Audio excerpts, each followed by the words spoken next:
안녕하세요. 하우보다 Y가 중요한 질문 메이커입니다. 몇 년 전인지는 모르겠지만 TV에서 한 괴짜 수학 교수님을 봤습니다. 그 수학 교수님은 수학과 1학년 첫 수업에서 학생들에게 왜 1을 2분의 1로 나누면 2가 되나요? 라는 질문을 했습니다. 그 질문을 듣고 머리가 띵 했습니다. 그건 한 번도 생각해 본 적이 없는데? 라는 생각이 들었습니다. 질문을 받은 학생들도 선뜻 대답하지 못했습니다. 잠깐의 정막이 흐른 뒤에 왜 1을 2분의 1로 나누면 2가 되는지 대답하기 시작했습니다. 분수의 나눗셈은 분자와 분모를 바꿔서 곱하면 돼. 라는 선생님의 멋진 설명에 의문을 달아본 적이 없었습니다. 그 당시 반에 있던 그 누구도 그 이유를 물어보지 않았습니다. 저렇게 계산하면 되는구나. 생각보다 어렵지 않네. 다행이야. 라고 생각했을 뿐입니다. 만약 어린아이가 왜 1을 1로 나누면 2가 되나요? 라고 물으면 그 질문에 쉽게 대답하기는 힘듭니다. 그만큼 쉬운 개념이 아닙니다. 그런데 왜 지금까지 1을 2분의 1로 나누면 2가 되는지에 대해 의문을 가져본 적이 없지?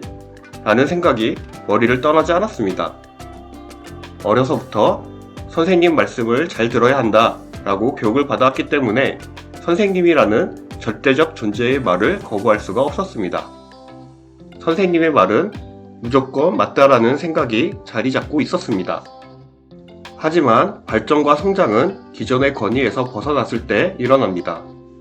코페르니쿠스가 기존의 권위에 고개 숙였다면 지동설은 더 늦게 등장했을 것입니다.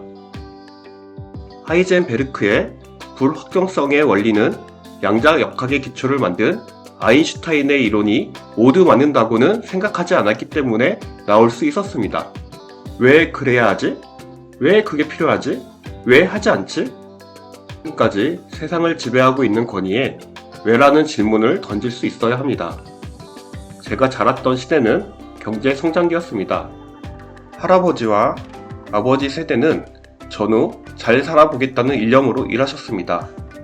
왜를 생각할 겨를 없이 어떻게 해야 빨리 문제를 해결할까가 중요한 세대였습니다. 그분들에게 왜는 사치였을지 모릅니다. 어떻게 빨리 문제를 해결할까는 우리나라 경제 발전에 큰 도움을 주었습니다. 그 당시 왜는 리더들만 생각하면 됐습니다. 리더들이 생각하고 조직원들은 그 리더를 믿고 빠르게 행동하면 됐습니다. 다른 생각을 할 겨를 없이 빠른 실행을 했기 때문에 짧은 시간 안에 지금과 같은 경제를 일궈낼 수 있었습니다. 하지만 이제는 상황이 바뀌었습니다. 인간보다 AI가 더 빨리 계산하고 로봇이 더 빨리 일을 할 수 있는 시대입니다. 또한 뛰어난 리더 한두 명이 전체를 이끌어 가기에는 경제 규모가 커졌고 글로벌 경쟁이 치열해졌습니다. 더욱 왜를 고민해야 하는 시대가 되었습니다. 공급가행이 된 지 이미 몇십 년이 흘렀습니다. 또한 소비자도 이미 많이 가지고 있습니다.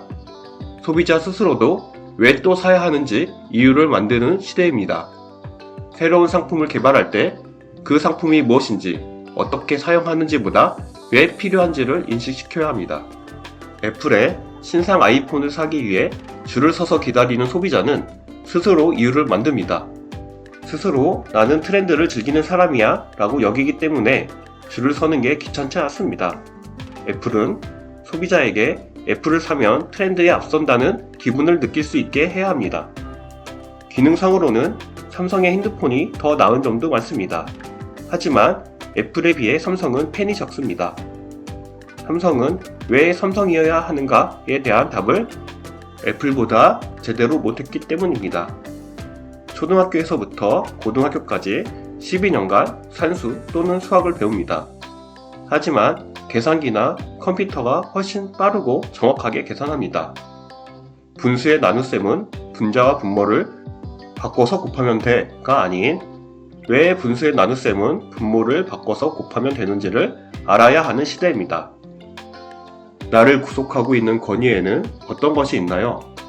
왜 나여야 하나요? 도움이 되셨다면 구독과 좋아요 부탁드립니다.